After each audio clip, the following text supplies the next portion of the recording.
Hi, എല്ലാവർക്കും നമസ്കാരം. Indian armed ഫോഴ്സസിലേക്ക് Agnipath എന്ന സ്കീമുമായി സെൻട്രൽ ഗവൺമെൻറ് പുതിയൊരു വിജ്ഞാപനം പുറപ്പെടുവിച്ചിട്ടുണ്ട്. ആ കാര്യം നിങ്ങൾക്ക് എല്ലാവർക്കും അറിയുന്നതാണ്. അപ്പോൾ അതുമായി ബന്ധപ്പെട്ടുകൊണ്ട് ഇപ്പോൾ നിലവിൽ ഒട്ടാകെ കലാപങ്ങളും പ്രശ്നങ്ങളും നടക്കുന്നുണ്ട്. അപ്പോൾ നോർമലി നടക്കുന്ന ഈ ഒരു ആർമി, നേവി, എയർഫോഴ്സ് റിക്രൂട്ട്മെൻറ്റിനെ നല്ല രീതിയിൽ ബാധിക്കുന്ന തരത്തിൽ അഗ്നിപഥ് എന്ന് പറയുന്ന ഒരു സ്കീം ഇന്ത്യ സെൻട്രൽ ഗവൺമെൻറ് കൊണ്ടുവന്നിട്ടുണ്ട്. അപ്പോൾ അതിനെപ്പറ്റിയുള്ള കൂടുതൽ വിശദാംശങ്ങളാണ് ഈ വീഡിയോയിൽ ഞാൻ ഉൾക്കൊള്ളിച്ചിരിക്കുന്നത്. എല്ലാവർക്കും എൻ്റെ ഈ വീഡിയോയിലേക്ക് ഹാർദവമായ സ്വാഗതം. 46,000 വേക്കൻസിയുമായി അഗ്നിപഥ് എന്ന സ്കീം ഇപ്പോൾ സെൻട്രൽ ഗവൺമെൻറ് കൊണ്ടുവന്നത് അഗ്നിവീർ എന്ന് പറയുന്ന ഒരു പോസ്റ്റിലേക്കാണ്. അപ്പോൾ അത് പല ഡിപ്പാർട്ട്മെൻറ്റുകളായി വ്യാപിച്ചു കിടക്കുന്നു. അപ്പോൾ അത് 4 വർഷത്തെ ഒരു സ്കീമാണ്. ഉദ്യോഗാർത്ഥികൾക്ക് ഇപ്പോൾ സെൻട്രൽ ഗവൺമെൻറ്റിൻ്റെ നിർദ്ദേശപ്രകാരം ഈ വരുന്ന ജൂലൈ മാസം 5-ാം തീയതി വരെ അപേക്ഷകൾ അയക്കാവുന്നതാണ്. അപ്പോൾ നോർമലി 4 വർഷത്തെ ഈ ഒരു അപേക്ഷയുമായി ബന്ധപ്പെട്ട് നിലവിൽ 46,000 ഒഴിവുകൾ രേഖപ്പെടുത്തിയിട്ടുണ്ട്. അപ്പോൾ അതുമായി ബന്ധപ്പെട്ടുള്ള ഒരു ഡീറ്റെയിൽ ബ്രീഫ് ആണ് ഇപ്പോൾ നിങ്ങളുടെ മുമ്പിലുള്ളത്. അപ്പോൾ നമ്മൾ ഇതിൻ്റെ ഡീറ്റെയിൽ ആയിട്ടുള്ള കാര്യങ്ങൾ പരിശോധിക്കുമ്പോൾ നമുക്ക് കാണാൻ കഴിയുന്നത് ഇതിൻ്റെ എലിജിബിലിറ്റിയുമായി ബന്ധപ്പെട്ടുള്ള കാര്യങ്ങൾ സ്കീമായിട്ട് അത് ചുവടെ കൊടുത്തിട്ടുണ്ട്. അതിനെപ്പറ്റിയുള്ള കാര്യങ്ങൾ ഡീറ്റെയിൽ ആയിട്ട് ഞാൻ പറഞ്ഞു തരാം. അപ്പോൾ അതിന് മുന്നോടിയായിട്ട് നിങ്ങൾ നോക്കുക, ഏജ് ഇപ്പോൾ 17.5 വയസ്സ് മുതൽ 21 വയസ്സ് വരെയുള്ള ഉദ്യോഗാർത്ഥികൾക്ക് അഗ്നിപഥ് എന്ന് പറയുന്ന ഈ ഒരു സ്കീമിലേക്ക് അപേക്ഷിക്കാവുന്നതാണ്. ഈ വരുന്ന ജൂലൈ മാസം 5-ാം തീയതി വരെയാണ് അപേക്ഷ. ഇപ്പോൾ അപേക്ഷ സ്റ്റാർട്ട് ചെയ്തിട്ടുണ്ട്. ജൂലൈ മാസം 5-ാം തീയതി വരെയാണ്. ഉദ്യോഗാർത്ഥികൾ ആരെങ്കിലും അയക്കുന്നുണ്ടെങ്കിൽ ഒന്ന് നോട്ട് ചെയ്യുക. അതേപോലെ മെഡിക്കൽ സ്റ്റാൻഡേർഡ് ടെസ്റ്റ് എന്തായാലും ഉണ്ടായിരിക്കും. ഈ സ്കീമുമായി ബന്ധപ്പെട്ട് വളരെ സ്ട്രിക്റ്റ് ആയിട്ടാണ് മുന്നോട്ട് കൊണ്ടുപോകുന്നത്. എംപ്ലോയബിലിറ്റിയുമായി ബന്ധപ്പെട്ടുള്ള കാര്യങ്ങൾ അതിനകത്ത് പരിഗണിക്കുന്നുണ്ട്. യൂണിഫോം ഉണ്ടായിരിക്കുന്നതാണ്. അതുപോലെ പലതരത്തിലുള്ള ബഹുമതികൾ നമുക്ക് കിട്ടുന്നതാണ്. ട്രെയിനിങ് പീരീഡ് ഉണ്ടായിരിക്കും. അപ്പോൾ അങ്ങനെയുള്ള കുറച്ച് കാര്യങ്ങളുണ്ടെങ്കിൽ പോലും കൂടുതലായും പോരായ്മകൾ ഇതിൻ്റെ അകത്ത് ഉൾക്കൊള്ളിച്ചിട്ടുണ്ട്. അതുകൊണ്ടാണ് ഇപ്പോൾ കലാപങ്ങളും നടന്നു വരുന്നത്. അപ്പോൾ നോർമലി നമ്മൾ നോക്കുമ്പോൾ ഒരു കൊല്ലത്തിൽ ആനുവൽ ലീവായിട്ട് നമുക്ക് കിട്ടുന്നത് 30 ദിവസമാണ്, 30 ഡേയ്സ് പെർ ഇയർ. അപ്പോൾ അതിൽ സിക്ക് ലീവ് ഉൾപ്പെടുന്നുണ്ട്. അത് based on the medical advice. അപ്പോൾ അതിനനുസരിച്ച് ലീവും നമുക്ക് പ്രൊവൈഡ് ചെയ്ത് കിട്ടും.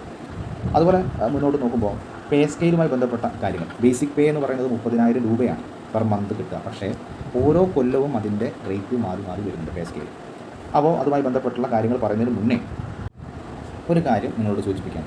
അതെന്താണെന്ന് വെച്ചാൽ അഗ്നിവീർ കോർപ്പസ് ഫണ്ട് എന്ന് പറയുന്ന ഒരു ഫണ്ട് ഈ ഒരു അഗ്നിവീർ എന്ന പോസ്റ്റുമായി ബന്ധപ്പെട്ട് ഇവർ ക്രിയേറ്റ് ചെയ്തിട്ടുണ്ട്. എന്ന് വെച്ചാൽ നമുക്ക് കിട്ടുന്ന ബേസിക് പേയിൽ നിന്നും ഒരു എമൗണ്ട് അഗ്നിവീർ കോർപ്പസ് ഫണ്ട് എന്ന് പറയുന്ന ഫണ്ടിലേക്ക് ട്രാൻസ്ഫർ ചെയ്യപ്പെടും.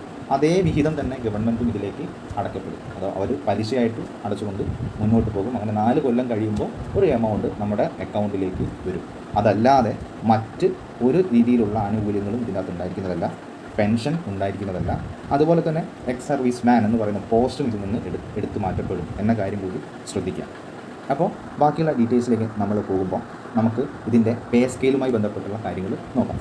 ഫസ്റ്റ് ഇയറിൽ നമുക്ക് ബേസിക് പേ ആയിട്ട് കിട്ടുന്നത് 30,000 രൂപയാണ്. അപ്പോൾ ആ 30,000-ൽ 21,000 രൂപ നമ്മുടെ കയ്യിലേക്ക് കിട്ടും. അതിൽ 9,000 രൂപ ഞാൻ ഈ പറഞ്ഞിട്ടുള്ള കോർപ്പസ് ഫണ്ടിലേക്ക് നമ്മൾ ട്രാൻസ്ഫർ ചെയ്യേണ്ടിയിരിക്കുന്നു. അപ്പോൾ ഇതേ റേറ്റ് തന്നെ 9,000 രൂപ തന്നെ ഗവൺമെൻറ്റിൽ നിന്നും പലിശയായിട്ട് ഈ ഒരു അക്കൗണ്ടിലേക്ക് പോകുന്നതാണ്. സെക്കൻഡ് ഇയറിൽ നമ്മൾ നോക്കുമ്പോൾ 33,000 രൂപയാണ് നമുക്ക് കിട്ടുക. അതിൽ 23,100 രൂപയാണ് നമ്മുടെ കൈകളിലോട്ട് കിട്ടുക. 9,900 രൂപ നമ്മൾ ഈ പറഞ്ഞിട്ടുള്ള കോർപ്പസ് ഫണ്ടിലേക്ക് നമ്മൾ അടക്കേണ്ടി വരും. അതേപോലെ അതിൻ്റെ പലിശയായി ഗവൺമെൻറ്റിൽ നിന്നും 9,900 രൂപ ആ ഒരു അക്കൗണ്ടിലേക്ക് വരികയും ചെയ്യും. അങ്ങനെ നമ്മൾ കൂട്ടുമ്പോൾ 4 കൊല്ലം കഴിയുമ്പോൾ ടോട്ടലായിട്ട് 5.02 ലക്ഷം രൂപ നമ്മുടെ അക്കൗണ്ടിലേക്ക് നമ്മൾ അടയ്ക്കുന്നുണ്ട്.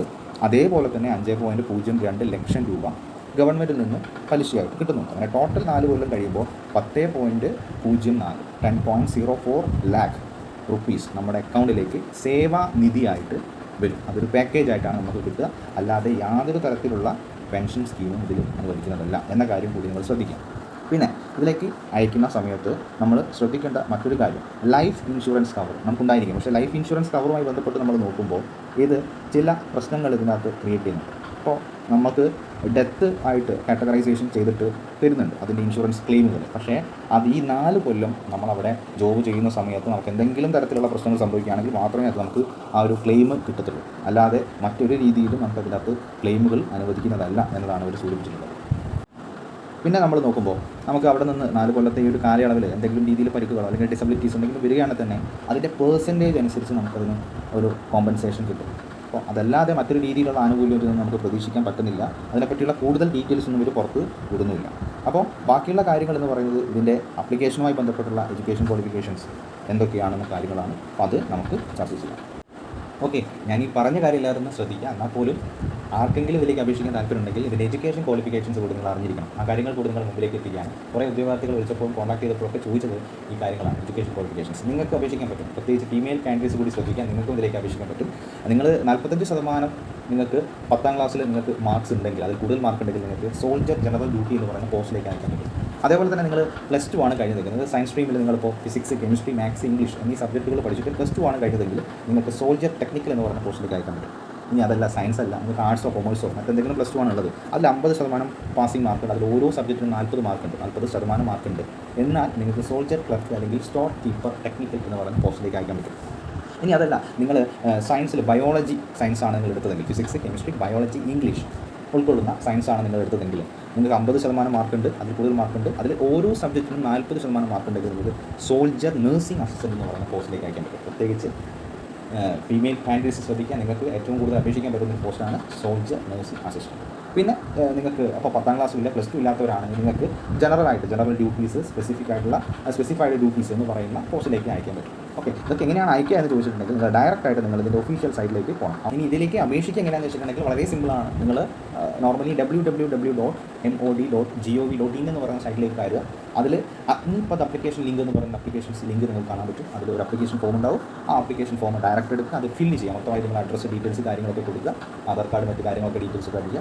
അതിൽ നിങ്ങൾക്ക് 10th സർട്ടിഫിക്കറ്റ് മാർക്കും കാര്യങ്ങളും, +2 ആണെങ്കിൽ +2ൻ്റെ മാർക്ക് കാര്യങ്ങളൊക്കെ അതിലേക്ക് ഫീഡ് ചെയ്യാനുണ്ടാവും. അതിനുശേഷം അതിൻ്റെ ഓരോന്നിൻ്റെയും കോപ്പി ഡോക്യുമെൻറ്റ്സ് നിങ്ങൾ അതിനകത്ത് അറ്റാച്ച് ചെയ്യാനുണ്ടാവും. അപ്പോൾ അത് കാര്യങ്ങൾ ചെയ്തിട്ട് അപ്രൂവൽ കൊടുത്തിട്ടുണ്ടെങ്കിൽ ഇതിലേക്ക് നിങ്ങൾക്ക് അപേക്ഷിക്കാൻ പറ്റും. ഈ കാര്യങ്ങൾ നിങ്ങൾ നോട്ട് ചെയ്യുക. എന്നാൽ നല്ല രീതിയിൽ നിങ്ങൾ മുന്നോട്ട് പോവുക. എല്ലാവർക്കും ശുഭദിനം.